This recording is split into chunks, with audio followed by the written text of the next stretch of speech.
BPL এর প্রথম match.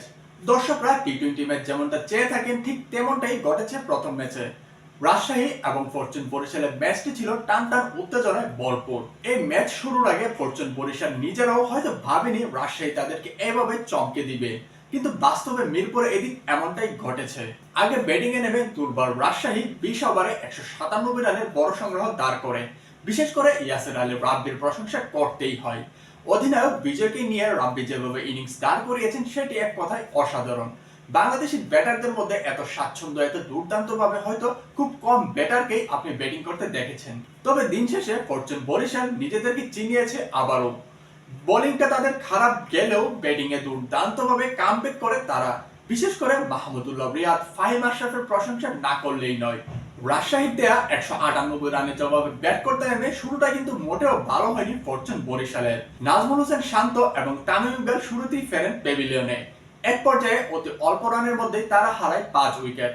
ঠিক তখন হয়তো হাতে গোনা কয়েকজন ভেবেছিল ফরচুন বরিশাল ম্যাচে ফিরতে পারে, এবং বাস্তবে তেমনটি হয়েছে। আর সেটি সম্ভব হয়েছে মাহমুদুল্লাহ রিয়াদের কারণে। মাহমুদুল্লাহ রিয়াদ এবং শাহিন শাহ আফ্রিদি সেই শুরুর চাপ দারুণভাবে সামাল দেন, এবং শেষ দিকে মাহমুদুল্লাহ রিয়াদকে নিয়ে ফাহিম আশরাফ যেভাবে ব্যাটিং করলেন তা রীতিমতো অবিশ্বাস্য। টি-টোয়েন্টি ম্যাচে দর্শকরা প্রত্যাশা করেন 4 ছক্কার। মিরপুরে এবারের আসরের প্রথম ম্যাচে ঠিক তেমনটি ঘটেছে। শুরুতেই যেটি বলছিলাম যে বরিশালকে রীতিমতো চমকিয়ে দিয়েছে দুর্বার রাজশাহী। টুর্নামেন্ট শুরুর আগে এই রাজশাহীকে নিয়ে হয়েছে ব্যাপক আলোচনা সমালোচনা। বিশেষ করে তাদের স্কোয়াড নিয়ে অনেকে করেছেন ট্রল, কিন্তু মাঠে তারা প্রমাণ করে দেখিয়েছেন স্কোয়াডে যেমনই হোক না কেন ভালো খেলার সামর্থ্য তাদেরও রয়েছে। বিশেষ করে ফরচুন বরিশালের বিপক্ষে তারা যেভাবে ব্যাটিং করলো তা রীতিমতো অবিশ্বাস্য। দুর্বল রাজশাহীতে খুব বেশি তারকা ব্যাটার না থাকার পরও তারা এই বরিশালের বোলিং এর বিপক্ষে প্রায় 200 রান করেছে, যেটি অবশ্যই চিন্তার কারণ হবে টিম ম্যানেজমেন্টের জন্য। ফরচুন বরিশালের দুর্বলতা খুব বেশি একটা না থাকলেও তাদের পেস বোলিংটা কিছুটা হলেও দুর্বল মনে হয়েছে আমার কাছে। শাহিন শাহ আফ্রিদি আজকের ম্যাচে খুব ভালোভাবে তিনি জ্বলে উঠতে পারেননি, তবে তিনি যে মাপের বলার বা তিনি যে মানের বলার, তাতে যে কোনো দিন তিনি ঘুরে দাঁড়াবেন সেটি আশা করা যায়।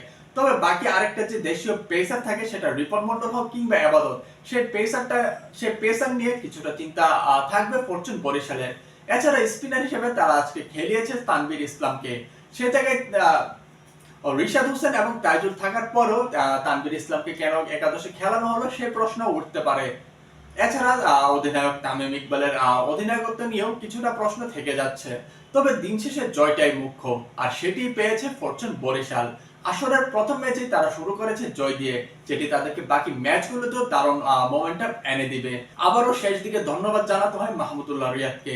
রীতিমতো তিনি যেভাবে ব্যাটিংটা করেছেন, এবং মাহমুদুল্লাহ রিয়াদকে আমরা যেটা চিনি যে তিনি চাপ সামলে খেলতে পারেন, সেটি কিন্তু তিনি আজকে আবারও প্রমাণ করেছেন।